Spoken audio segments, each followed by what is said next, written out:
Natatandaan nyo ba yung last vlog natin dito sa motor natin, ATV 160, about dun sa side mirror natin? Ito, okay na. Napalitan na natin siya ng bago. Tingnan nyo.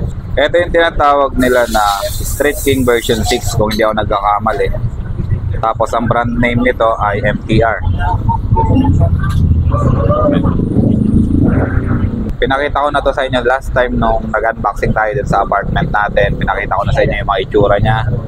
Pinakita ko na sa inyo yung mga kasama niya dun sa box niya, yung mga package natin.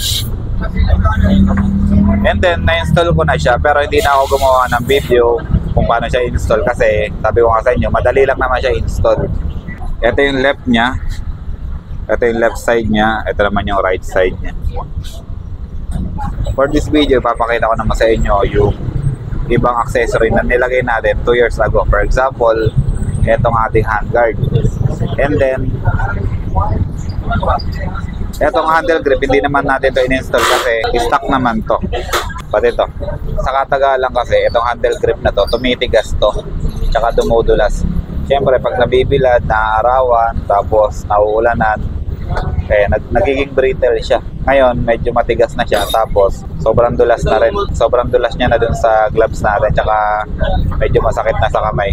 Ngayon, itong handle grip tsaka itong handguard natin, paano kung palitan? Dumating na rin naman kasi yung package natin na in-order natin para mapalitan na natin ng bago to. Yung original color kasi nito, hindi naman ganito. Parang clear to dati. Ngayon, naninilaw na siya. Tapos, nababakbak na yung sticker niya. And then, yung ibang bolt niya, kinakalawang na rin. Ayan yung screw niya or yung kanyang bolt, kinakalawang na kaya medyo parang hindi na siya maganda tingnan. At the same time, naninilaw na yung acrylic niya dito. Ayan, makikita nyo naman sa video, parang naninilaw na siya, di ba? Ayan. Hindi na siya maganda tingnan. Itong brake lever natin, plano ko rin itong palitan pero hindi pa sa ngayon. Kasi working properly naman siya. Okay naman yung handbrake niya dito. Working properly naman. Nagiging problema ko lang dito, ayan, kumukupas na yung kulay. Nawawala na yung gray niya dito, nagiging ano na siya, nagiging white na siya. Tapos dito naman kupas-kupas na rin yung kulay niya.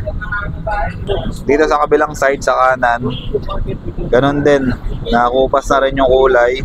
Ayan, bakbak na yung kulay niya.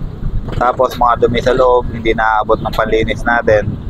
Pero after 2 years kasi, okay naman siya, wala tayong problema dito. Working properly, wala tayong masasabing hindi maganda dito sa lever natin.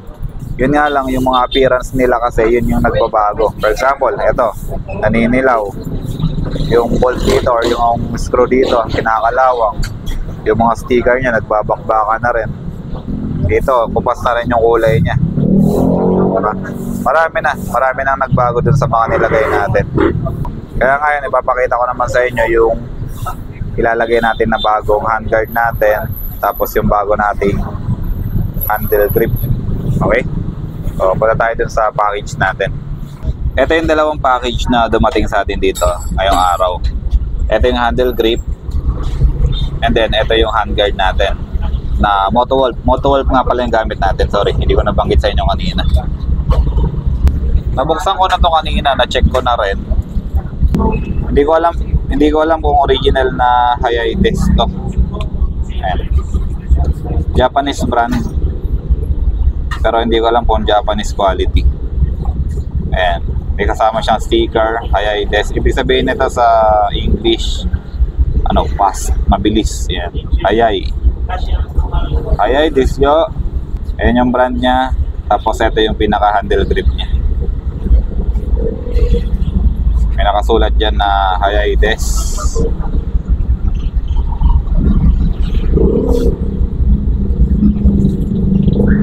Ito yung left. Ito yung right. Yung right, siya yung malaki yung butas. Yung left, siya yung maliit. Kasi yung right, yun yung may throttle pipe. Ito, diretso na sa handlebar. Siguro bukas ikakabit natin to kapag libre yung oras natin dito sa shop. Weekdays naman, kaya medyo makakaluwag-luwag tayo. Handle grip. Next upgrade natin. Ito, compare dun sa stock, mas malambot to. Tapos kapag naka-gloves ka pa, siguro mas makapit siya. Mas maganda siya hawakan, mas malambot. Okay? So ayan yung first item natin. Yan yung susunod na i-install natin sa motor natin. Shoutout nga pala sa Hayaides. Ayan, oh. Shoutout. Next naman natin na bubuksan itong handguard natin. Nakalimutan ko yung seller nito. Hindi ko na itulat. Motowolf Motorcycle Hand Shield or Handguard. Dito, riding and speed, the fast and the furious. Wow, daming alam. Pasensya na kayo, wala akong katulong mag-unbox. Kaya isang kamay sa cellphone, isang kamay dito sa gunting na. Tsaga-tsaga lang tayo. Alright. Hindi ko alam kung same to nung in-install ko dun sa ATR 160. Kaya ako nalaman tong handguard na to dahil dun sa isang customer namin na nagpa-install dito ng ganito. Ayan o. Ang laki. Solid. So, diba? Tamang-tama pa yung kulay niya. Black na medyo glossy. Tapos ito, sobrang kapal na alloy. Ayan o. Ang laki. Solid. Rapsa to. Napakaganda nito pag na-install natin. Eh no. Ito yung pang right. Kunin natin yung pang left. Medyo mabigat siya. Medyo mabigat talaga yung... Ay nako. Ito naman yung pang...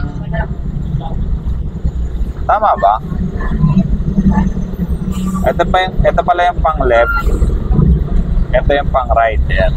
Tama yung kanina sinabi ko.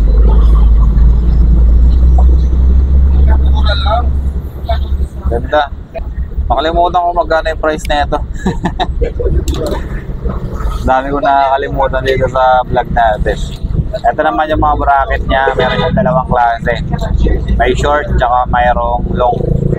And then ang kagandahan kasi dito sa mga to, stainless na yung mga balls na kasama dun sa package. Ito yung in-improve talaga ng Motowolf. Pinupuri natin yung Motowolf kahit hindi naman tayo nag-i-sponsor. Kahit yung sa mga bracket nila, yung mga bracket dito sa crash guard, yung ikakabit din natin, nag-improve na rin sila kasi dati nung nag-uumpisa pa lang kami, yung mga bolt nila tsaka mga nuts sablay, pati mga washer sablay kasi puro bakal yung mga ginagamit nila.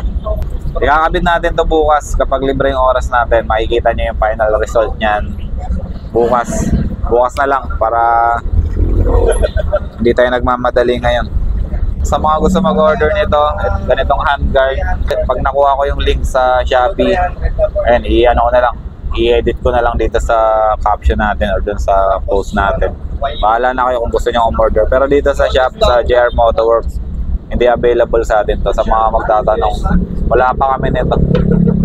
Binili ko lang para may magamit ako. Kasi baka mag-ano kami, mag Philippine loop kami. Ang sarap na ito sa kamay kasi kontrolado yung hangin na papasok sa kamay mo. Tapos yung mga debris, mga bato-bato ng edit, mapoprotektahan na ito yung kamay. Kasi ang laki talaga niya. Cover na cover yung buong braso mo. Ay, buong braso. Buong kamay mo. Oo, isa braso. Ang laki niyan. Good shit.